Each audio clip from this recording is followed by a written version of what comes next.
Hello friends, my self CMA Kajal and आज मैं आप सबके सामने एक वीडियो प्रेजेंट करना चाहती हूँ जो कि है स्टार्टअप फंडिंग सोर्सेज के ऊपर। तो अब क्वेश्चन ये आता है कि स्टार्टअप क्या होता है। स्टार्टअप मीन्स वो ऑर्गेनाइजेशन जो कि इंडिया में इनकॉर्पोरेटेड या रजिस्टर्ड है। अगर वो इंडिया से बाहर इनकॉर्पोरेटेड या रजिस्टर्ड है तो वो स्टार्टअप नहीं कहलाएगा।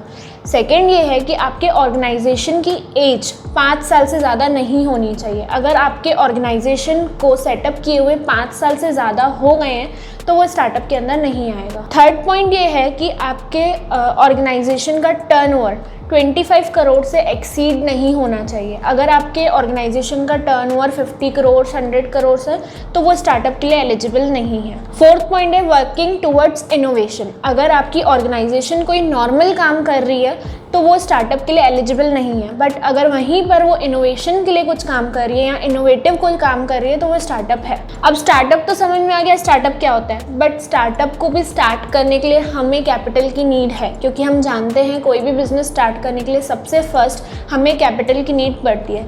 तो आज मैं आप सबको इस वीडियो में 8 सोर्स ऑफ स्टार्टअप फंडिंग बताऊंगी। सबसे फर्स्ट सोर्स है पर्सनल सोर्सेज। पर्सनल मतलब खुद का, सोर्स मतलब पैसा।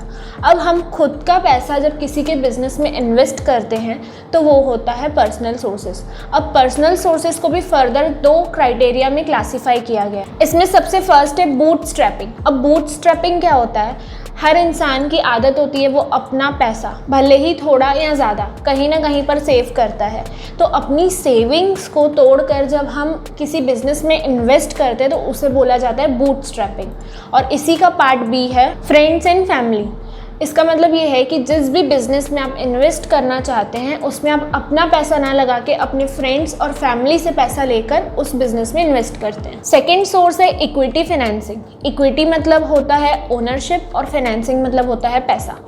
अब हमारे पास एक कंपनी है जिसमें 100 शेयर्स हैं और उसमें से 50 शेयर्स मैं अपने पास रख रही हूँ, 50 शेयर्स मैं बाहर मार्केट में सेल कर रही हूँ।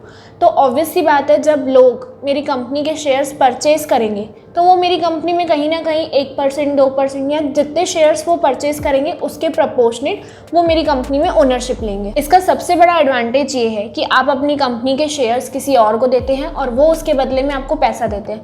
तो आपको स्टार्टअप करने के लिए जो पैसे की नीड थी वो कहीं ना कहीं से फुलफिल हो जाती है, बट इसमें एक छोटा सा डिसएडवांटेज ये है कि आपकी ओनरशिप बढ़ जाती है। थर्ड सोर्स है एंजल इन्वेस्टर्स। अब क्वेश्चन ये आता है कि एंजल इन्वेस्टर्स क्या होते हैं। एंजल इन्वेस्टर्स वो लोग होते हैं जो कि काफ़ी एक्सपीरियंस्ड रहते हैं, प्लस उनके पास एक एक्सेसिव अमाउंट ऑफ मनी भी रहता है।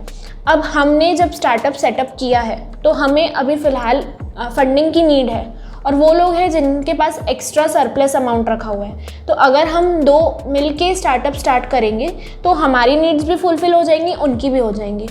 बट क्वेश्चन ये है कि वो आपको मनी तो प्रोवाइड करते ही हैं, साथ में वो अपना एक्सपीरियंस और कॉन्टेक्ट्स भी आपको प्रोवाइड करते हैं ताकि आपको बिजनेस स्टार्टअप करने में कोई प्रॉब्लम ना हो। एंजल इन्वेस्टर्स चाहते ही हैं कि वो स्मॉल बिजनेस में अपना पैसा लगाएं और पैसे के साथ साथ वो अपना एक्सपीरियंस भी हमें शेयर करते हैं। इससे ये होता है कि बिजनेस बहुत कम टाइम में बहुत ज़्यादा ग्रोथ करता है। फोर्थ सोर्स है वेंचर कैपिटलिस्ट। वेंचर कैपिटलिस्ट भी कहीं ना कहीं एंजल इन्वेस्टर्स के जैसे ही होते हैं, बट ये अपना पैसा देने से पहले आपके प्लान को सुनते हैं। वो प्लान को वो पूरा प्रोफेशनली तरीके से उसे सोच समझ के जब उन्हें लगता है कि ये प्लान काम करेगा तभी वो इन्वेस्ट करते हैं। और इन्वेस्ट करने टाइम वो अपने पैसे तो इन्वेस्ट करते ही हैं, बट वो दूसरों के पैसे भी इस प्लान में इन्वेस्ट करते हैं। बट ये अपने इन्वेस्टमेंट के रिटर्न्स में आपसे एक हाई कंट्रोल मांगते हैं आपके स्टार्टअप के ऊपर, और ये आपसे बहुत ज़्यादा हाई रिटर्न्स एक्सपेक्ट करते हैं। फिफ्थ सोर्स है बिजनेस इंक्यूबेटर। बिजनेस इंक्यूबेटर्स आपको सपोर्ट प्रोवाइड करते हैं आपके बिजनेस के हर उस स्टेज पे जो कि अभी फिलहाल डेवलपमेंट पर है।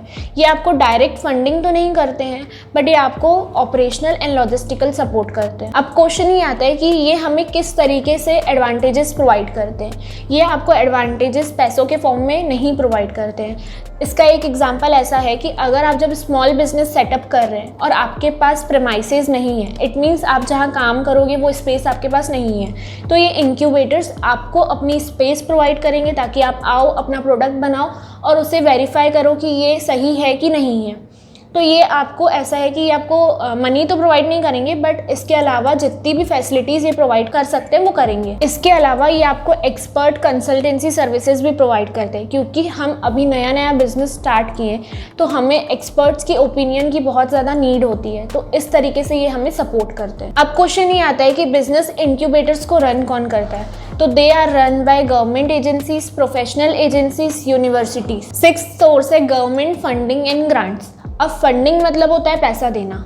अगर गवर्नमेंट इंडिया में चाहती है कि स्टार्टअप्स को प्रमोट किया जाए, इसलिए गवर्नमेंट उसके अगेंस्ट में बहुत सारी स्कीम्स लॉन्च करती है, जैसे कि मुद्रा लोन स्कीम अंडर MSME। ऐसे काफ़ी सारी स्कीम्स हैं जिसमें वो आपको लोन प्रोवाइड करती हैं विदाउट सिक्योरिटीज़। तो अगर आप ऐसा कुछ फंडिंग चाहते हैं तो आप ये सारी स्कीम्स पर भी ध्यान दे सकते हैं। और अगर इसके अलावा गवर्नमेंट को लगता है कि आपका स्टार्टअप में कुछ अलग सा इनोवेशन है और वो आगे जाके काफ़ी अच्छा होने वाला है, तो वो आपको डायरेक्टली ग्रांट भी प्रोवाइड करती है। सेवेंथ सोर्स है बैंक एडवांसेस। जनरली ये देखा जाता है कि स्मॉल और मीडियम साइज ऑफ जो बिज़नेस होते हैं वो अपने बिज़नेस को स्टार्ट करने के लिए बैंक से पैसा लेते हैं।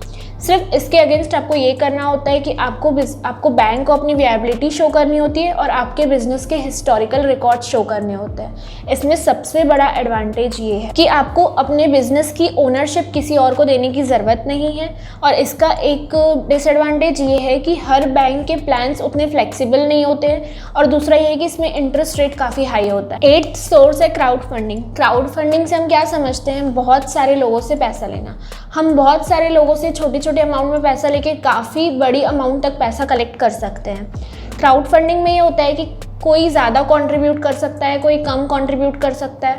तो आज की डेट में ये बहुत ज़्यादा फैंसी हो गया है, क्योंकि डिजिटल प्लेटफॉर्म्स पे भी ये सब थर्ड पार्टीज़ के थ्रू बहुत सारे लोग आपको मिल जाते हैं जो आपकी कंपनी में डायरेक्टली इनडायरेक्टली इन्वेस्ट करना चाहते हैं। एट द एंड मैं आप सबको यही बोलना चाहूँगी कि पहले के टाइम पे जब इंसान को एक बिज़नेस स्टार्ट करना रहता था तब उसे अपनी फैमिली और फ्रेंड्स से पैसे मांगने की ज़रूरत पड़ती थी, बट आज की डेट में इतने सारे अल्टरनेटिव्स हैं आपके पास एक बिज़नेस को स्टार्टअप करने के लिए कि आपको इसमें कोई प्रॉब्लम नहीं आएगी। बट इतने सारे अल्टरनेटिव्स में से आपको अपना अल्टरनेटिव काफ़ी सोच समझ के चूज़ करना है।